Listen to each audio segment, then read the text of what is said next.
بسم اللہ الرحمن الرحیم۔ اسلامی تاریخ کے اوراق میں کچھ ایسی عظیم ہستیاں ہیں جن کا ذکر ایمان کو تازگی بخشتا ہے۔ آج ہم حضرت رعلہ بنت معاذ کا تذکرہ سنیں گے۔ حضرت رعلہ بنت معاذ حضرت اسماعیل علیہ السلام کی بیوی ہیں۔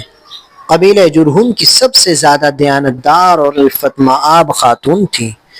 سیدنا ابراہیم علیہ السلام نے ان کے لیے برکت کی دعا فرمائی تھی، چنانچہ اللہ تعالیٰ نے ان کی ذریت میں برکت عطا فرمائی اور وہ اس نیک نسل کی ماں بنی جنہیں اللہ تعالیٰ نے ایک عظیم مقصد اور منصب کے لیے منتخب فرمایا، یعنی سرکار دو عالم صلی اللہ علیہ وسلم کا اولاد اسماعیل میں سے ہونا۔ مورخین کہتے ہیں کہ حضرت اسماعیل علیہ السلام کی بیوی کو 12 لڑکے اور ایک لڑکی پیدا ہوئی جس کا نام نسمہ تھا۔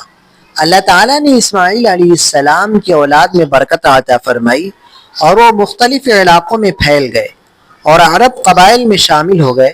حضرت رعلہ وہی مکہ میں آب زمزم کے قریب سکونت پذیر رہیں اور اپنی آنکھوں سے اس مبارک وادی کو پھلتے پھولتے دیکھا جو معرفت الہی کے نور سے روشن تھی۔ حضرت رعلہ علیہ السلام نے اپنی پوری زندگی عبادت و ریاضت میں گزاری۔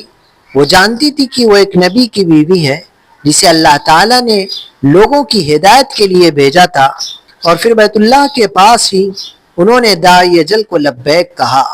وہ اللہ تعالیٰ کی دی ہوئی نعمتوں سے بہت خوش اور مطمئن تھی اور ان کی روح ہنسی خوشی اپنے پروردگار کی طرف پرواز کر گئی اور اعلیٰ علیین تک پہنچی۔ اللہ تعالیٰ ہمیں ان نیک خواتین کی زندگیوں سے سبق لینے کی توفیق عطا فرمائے۔ مزید ایسے ایمان افروز واقعات جاننے کے لیے ہمارے ساتھ جڑے رہیں۔